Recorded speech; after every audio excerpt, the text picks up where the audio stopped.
Hello, I'm SA, your AI essayist. Please note that all content, audio and video in this presentation are AI generated.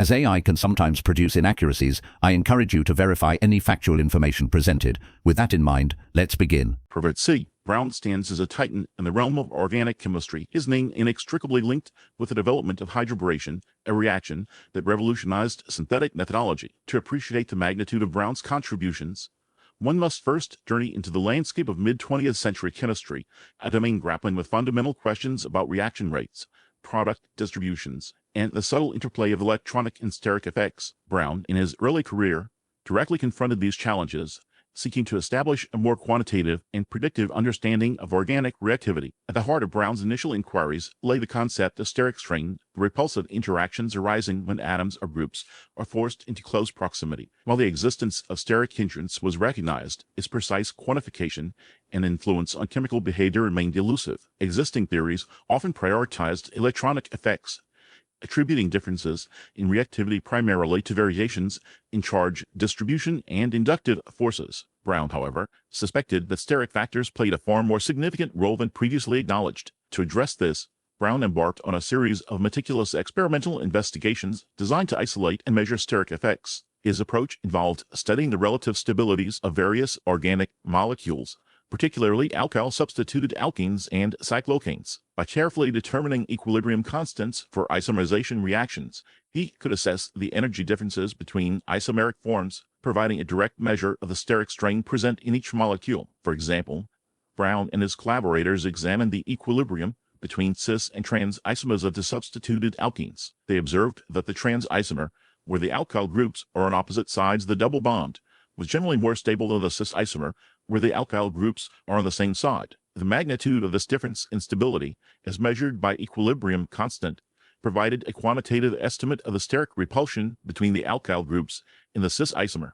Furthermore, Brown employed calorimetric measurements to directly determine the heats of formation of various cyclic and acyclic compounds. These measurements allowed him to calculate strain energies, which represent the excess energy associated with deviations from ideal bond angles and torsional conformations. His studies on cyclocanes, such as cyclohexane and its substituted derivatives, revealed significant differences in strain energy depending on the size and arrangement of the substituents. These findings provided compelling evidence for the importance of steric interactions in determining molecular stability and reactivity. One particularly insightful example involves Brown's investigation of the relative rates of esterification of carboxylic acids with different alcohols. He observed that the rate of esterification decreased significantly as the size of the alkyl groups attached to either the carboxylic acid or the alcohol increased. This observation could be explained by a steric hindrance around the carbonyl group of the carboxylic acid, which impeded the approach of the alcohol. By systematically varying the size and structure of the alkyl groups, Brown was able to establish a quantitative relationship between steric bulk and reaction rate, demonstrating the profound influence of steric effects on reaction kinetics. These early experiments yielded a crucial insight. Steric effects were not merely a minor perturbation, but a dominant factor governing the stability and reactivity of organic molecules. Brown's work challenged the prevailing emphasis on electronic effects, advocating for a more balanced perspective that recognized the crucial importance of steric interactions. His findings prompted a reevaluation of existing theories and stimulated further research into the quantitative assessment of steric effects. In addition to his work on steric strain, Brown also made significant early contributions to the field of superacid catalysis. Superacids, acids stronger than sulfuric acid, possess the remarkable ability to protonate even weakly basic organic molecules, generating highly reactive carbocations. Brown recognized the potential of superacids to unlock novel reaction pathways and to facilitate the synthesis of unusual organic compounds. His initial investigations focused on the use of superacids, such as hydrogen fluoride and pentafluoride, to catalyze the isomerization and polymerization of alkenes. He discovered that these superacids could efficiently convert linear alkenes into branched isomers, a process of considerable importance in the petroleum industry. Furthermore, he found that superacids could induce the polymerization of alkenes, leading to the formation of complex hydrocarbon polymers. These early studies on superacid catalysis provided valuable insights into the mechanisms of carbocation reactions. Brown's work demonstrated that carbocations, previously considered to be fleeting and unstable intermediates, could be generated and stabilized in superacid media, allowing for their detailed study. His findings paved the way for a deeper understanding of carbocation, chemistry, and its applications in organic synthesis. It is important to recognize the intellectual lineage that shaped Brown's early research. Viktor Grignard's pioneering work on organomagnesium reagents, commonly known as Grignard reagents, served as a significant source of inspiration. Grignard reagents, discovered in the early 20th century, revolutionized organic synthesis by providing a powerful means of forming carbon-carbon bonds. Grignard demonstrated how to control reaction selectivity using organometallic reagents, similar to Brown's goals. Brown sought to understand and control reaction selectivity in a similar vein, albeit through different mechanistic considerations. Brown admired Grignard's systematic approach to understanding reaction mechanisms and his focus on developing practical synthetic methods. Brown's work on hydroboration, while mechanistically distinct from Grignard chemistry, can be viewed as a continuation of his tradition of developing versatile and selective reagents for organic synthesis. Brown's initial forays into steric strain and superacid catalysis laid the groundwork for his later, groundbreaking work on hydroboration. His meticulous experimental approach, his emphasis on quantitative measurements, and his willingness to challenge prevailing assumptions established him as a formidable force in organic chemistry. These early investigations provided him with a deep understanding of the factors that govern organic reactivity, a knowledge that would prove invaluable in his subsequent discovery and development of hydroboration, a discovery that would forever alter the landscape of organic synthesis. His focus on the foundational problems hindering the understanding and prediction of chemical reaction rates and product distributions, particularly concerning steric hindrance in organic reactions, set the stage for his later achievements. Brown's initial forays into steric strain and superacid catalysis laid the groundwork for his later, groundbreaking work on hydroboration. His meticulous experimental approach, his emphasis on quantitative measurements, and his willingness to challenge prevailing assumptions established him as a formidable force in organic chemistry. These early investigations provided him with a deep understanding of the factors that govern organic reactivity, a knowledge that would prove invaluable in his subsequent discovery and development of hydroboration, a discovery that would forever alter the landscape of organic synthesis. His focus on the foundational problems hindering the understanding and prediction of chemical reaction rates and product distributions, particularly concerning steric hindrance in organic reactions, set the stage for his later achievements. Hydroboration emerged as a transformative solution to a significant challenge in organic synthesis, the efficient and stereoselective introduction of functional groups into organic molecules.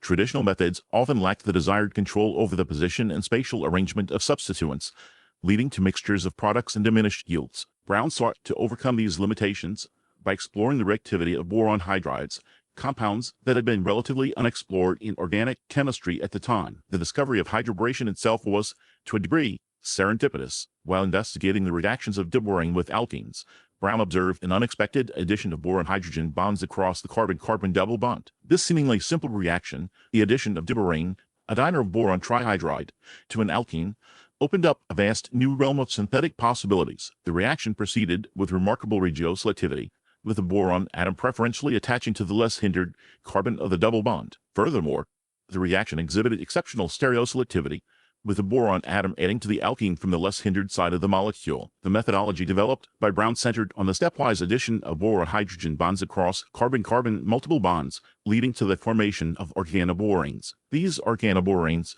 compounds containing a carbon-boron bond, served as versatile intermediates that could be readily transformed into a wide range of other functional groups. The process typically begins with the interaction of diborane with an alkene or alkyne. Diborane, often generated in situ from the reaction of sodium borohydride with boron trifluoride etherate, reacts rapidly and quantitatively. This initial hydroboration can be followed by further additions to the same boron atom, depending on the stoichiometry and steric environment, eventually leading to a trialkylborane. A key technique was the use of boron trifluoride etherate as a convenient source of diborane. This reagent allowed for the controlled generation of diborane under mild conditions, making the hydroboration reaction more accessible and practical for widespread use. Further refinement involved the development of various hydroborating agents with different steric and electronic properties. For instance, the use of multiboranes, such as diacylborane or dicycloic silborane, allowed for even greater control over the regioselectivity and stereoselectivity of the reaction. These reagents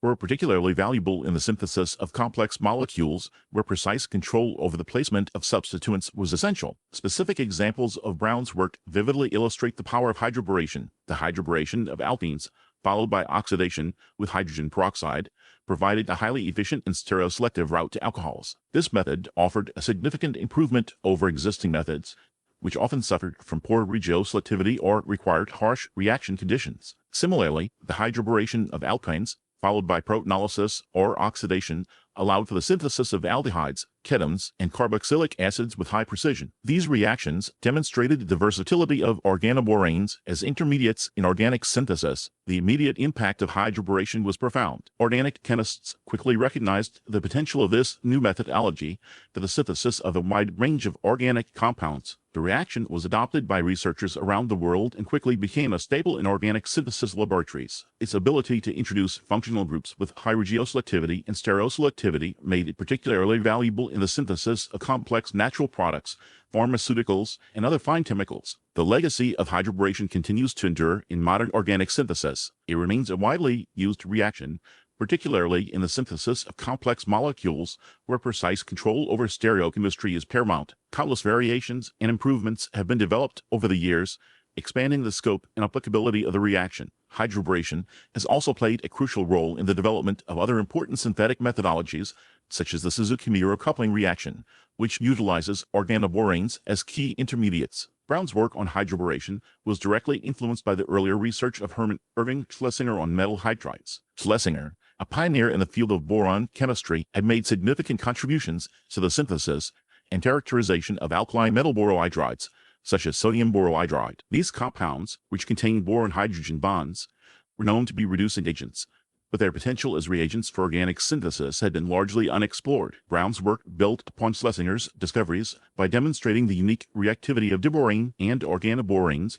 in organic transformations. He took the fundamental knowledge of boron hydride chemistry and transformed it into a powerful and versatile tool for organic synthesis. Furthermore, Brown's work directly influenced K. Barry Sharpless and his development of asymmetric epoxidation and dihydroxylation reactions. Sharpless, who would later share the Nobel Prize with Brown, recognized the potential of using metal catalysts to achieve highly stereoselective reactions. His work on asymmetric epoxidation and dihydroxylation reactions built upon the concept of stereoselective reactions using metal catalysts, a concept that had been pioneered by Brown in his work on hydroboration. Sharpless acknowledged Brown's influence, citing the importance of hydroboration as an inspiration for his own research. The success of hydroboration demonstrated the power of using metal-containing reagents to achieve unprecedented levels of control over chemical reactions, paving the way for Sharpless's groundbreaking discoveries. The initial reception of hydroboration was overwhelmingly positive, though some skepticism existed regarding the handling of air-sensitive reagents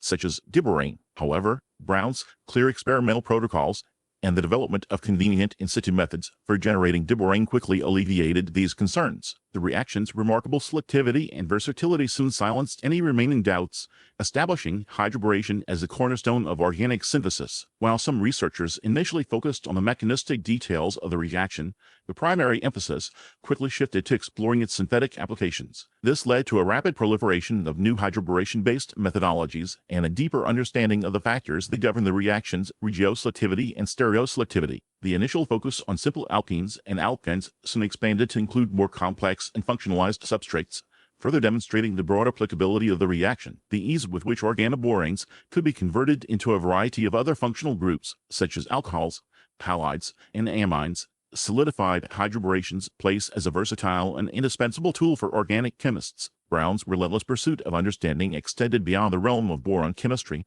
leading him to tackle another fundamental aspect of organic reactivity, electrophilic aromatic substitution. This area, already rich with empirical observations, suffered from a deficiency of unifying quantitative principles. Chemists possessed a vast catalog of reactions where electrophiles attacked aromatic rings, but a comprehensive understanding of how substituents on the ring influence the rate and position of the attack remained elusive. Brown sought to inject rigor into this domain, moving beyond qualitative descriptions to establish a predictive framework. The intellectual problem Brown addressed centered on the inconsistent and often contradictory effects of substituents on aromatic reactivity. While some substituents accelerated the reaction, others slowed it down. Furthermore, the position of the incoming electrophile, whether ortho, meta, or pair, depended heavily on the nature of the existing substituents. Existing explanations, often based in resonance and inductive effects, proved inadequate to explain the full range of experimental observations. A quantitative approach was needed to disentangle these complex interactions and provide a reliable basis for predicting reaction outcomes. To achieve this, Brown adopted a methodology rooted in meticulous experimentation and quantitative analysis. He recognized the power of linear free energy relationships, pioneered by Louis Hammett, as a means of correlating substituent effects with reaction rates. Hammett's work had demonstrated that the effect of a substituent on the rate of a reaction could be quantified by a single parameter, the sigma value. Brown extended this concept to electrophilic aromatic substitution, developing a set of substituent constants specifically tailored to these reactions. Brown's unique contribution lay in his systematic determination of substituent constants for a wide variety of substituents and electrophilic reactions. He meticulously measured the rates of reactions such as nitration, bromination, and acetylation of substituted benzenes under carefully controlled conditions. By comparing these rates to the rate of the corresponding reaction with benzene itself, he could calculate the relative reactivity of each substituted benzene. These relative reactivities were then used to derive substituent constants,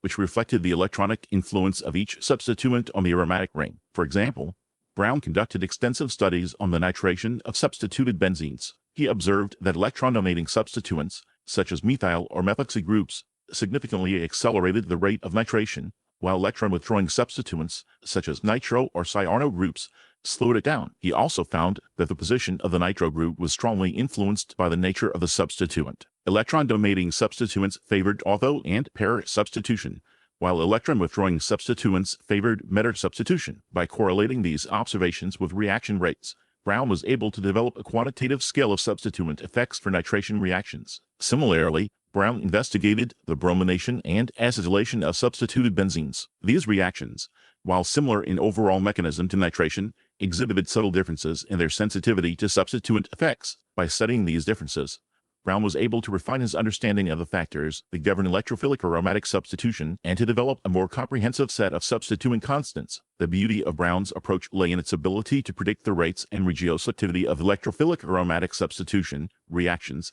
based solely on the substituent constants. Once a set of substituent constants had been established, it became possible to estimate the rate of an electrophilic aromatic substitution reaction involving a substituted benzene simply by summing the contributions of the individual substituents. This predictive power transformed electrophilic aromatic substitution from a largely empirical art to a more quantitative and predictable science. The modern relevance of Brown's work is undeniable. Substituent constants and linear free energy relationships remain indispensable tools in physical organic chemistry. They are used to predict reaction rates, understand reaction mechanisms, and design new catalysts and reactions. The principles established by Brown are taught in virtually every organic chemistry course, and his work continues to inspire new research in the field. Brown's success in quantifying substituent effects stemmed directly from the earlier work of Louis Hammett. Hammett's equation, which relates the rate constant of a reaction to the substituent constant and a reaction constant, provided the theoretical framework for Brown's investigations. Brown recognized the power of Hammett's approach and extended it to electrophilic aromatic substitution, a field where it had yet to be fully exploited. The intellectual debt to Hammett is clear, with Brown building directly upon Hammett's foundation to create a more specialized and refined understanding of aromatic reactivity. Conversely, Brown's quantitative approach to substituent effects had a profound influence on the work of George Olah, particularly his research on carbocations and superacids. Ohlah's work demonstrated the existence of stable carbocations in superacid media, and he sought to understand the factors that influence their stability and reactivity. Brown's substituent constants provided a valuable framework for analyzing the electronic effects of substituents on carbocation stability. Olah utilized these constants to correlate the stability of various carbocations with the electronic properties of the substituents attached to the carbocation center. This allowed him to develop a more quantitative understanding of carbocation chemistry and to design new superacid catalysts for a variety of organic reactions. The influence is evident in Ohlah's adoption of Brown's quantitative methodologies to explore a related, yet distinct, area of organic chemistry. Brown's work provided Olah with both a conceptual framework and a set of experimental tools that were instrumental in his groundbreaking discoveries. Herbert C. Brown's contributions to organic chemistry were recognized with the 1979 Nobel Prize in Chemistry, an honor shared with George Wittig. This award acknowledged the transformative impact of their respective methodologies on organic synthesis, while Wittig's contribution lay in the development of the Wittig reaction, a method for alkene synthesis. Brown's recognition stemmed from his pioneering work with boron-containing reagents, particularly hydroboration. Hydroboration, the addition of a boron-hydrogen bond across a carbon-carbon multiple bond, provided organic chemists with a powerful new tool for the stereoselective synthesis of a wide variety of organic compounds. Prior to Brown's work, the use of boron hydrides in organic synthesis was limited and their potential remained largely unexplored. Brown's meticulous investigations revealed the remarkable versatility and selectivity of hydroboration, opening up new avenues for the synthesis of complex molecules. The genesis of hydroboration can be traced back to Brown's earlier work on boron hydrides, specifically his research on the reactions of diborane with alkenes. He observed that diborane reacted rapidly and quantitatively with alkenes, adding across the carbon-carbon double bond to form alkyl-boranes. This initial discovery sparked his interest in exploring the synthetic potential of these reactions. Further investigations revealed that hydroboration proceeded in a regioselective manner, with boron preferentially adding to the less substituted carbon of the alkene. This regioselectivity, coupled with the stereospecific synaddition of boron and hydrogen, made hydroboration an exceptionally valuable tool for controlling the stereochemistry of organic reactions. Brown's work extended beyond the initial discovery of hydroboration. He developed a range of new hydroborating reagents, each with its own unique reactivity and selectivity. For example, he introduced the cymilborane and the xylborane, sterically hindered boranes that exhibited enhanced selectivity in hydroboration reactions. These reagents allowed chemists to selectively hydroborate less hindered alkenes in the presence of more hindered ones, providing a means for controlling the outcome of complex reactions. The impact of hydroboration on organic synthesis was immediate and profound. It provided a direct and efficient route to a wide variety of organic compounds, including alcohols, amines, and halides. The stereoselective nature of hydroboration allowed for the synthesis of ananumerically pure compounds, a crucial capability in the pharmaceutical industry. Furthermore, hydroboration proved to be compatible with a wide range of functional groups, making it a versatile tool for the synthesis of complex molecules with multiple functional groups. The applications of hydroboration extend far beyond the laboratory. It has been used in the industrial synthesis of a variety of commodity chemicals,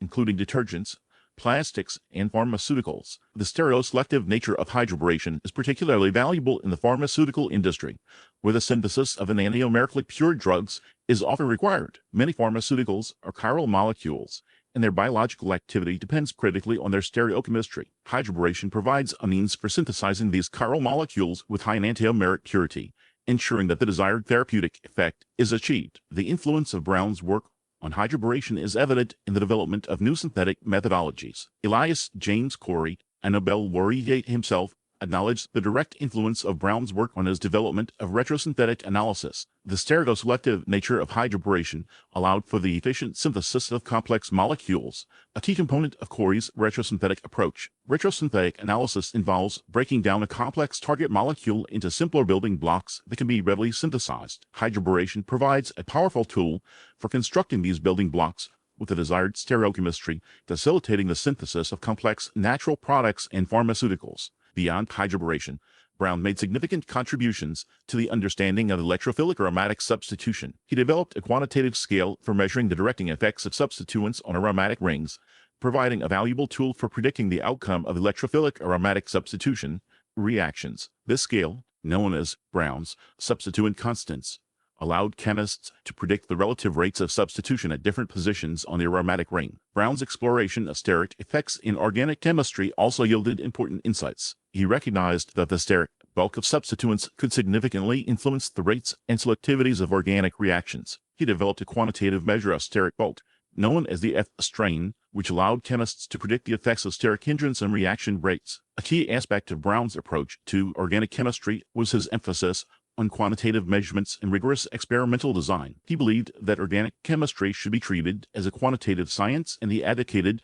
for the use of statistical methods to analyze experimental data. His commitment to quantitative understanding transformed organic synthesis from an art to a science, providing a more rational and predictable basis for designing new synthetic strategies. The enduring influence of Brown's work is evident in modern organic chemistry research and education. Hydroboration remains a fundamental reaction in organic synthesis, and it is taught in virtually every introductory organic chemistry course. Brown's substituent constants are still used to predict the outcome of electrophilic aromatic substitution reactions, and his insights into steric effects continue to guide the design of new catalysts and reagents. Brown's work transformed organic synthesis. He replaced empirical observations with a more rational and predictable approach. His emphasis on quantitative measurements and rigorous experimental design set a new standard for organic chemistry research, and his contributions continue to inspire and influence chemists today. The development of new pharmaceuticals and materials owes a significant debt to Brown's pioneering work. His meticulous investigations and his commitment to quantitative understanding provided the foundation for many of the synthetic methodologies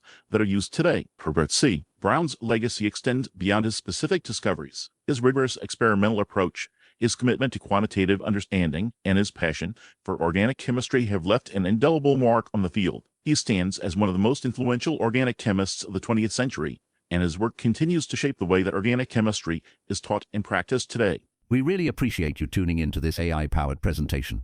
Our goal is to push the boundaries of AI in content creation, and your input is invaluable. If there's a particular subject you'd like to see us tackle next, or if you have suggestions on how we could fine-tune our AI's creative prompts, please don't hesitate to leave your ideas in the comments section.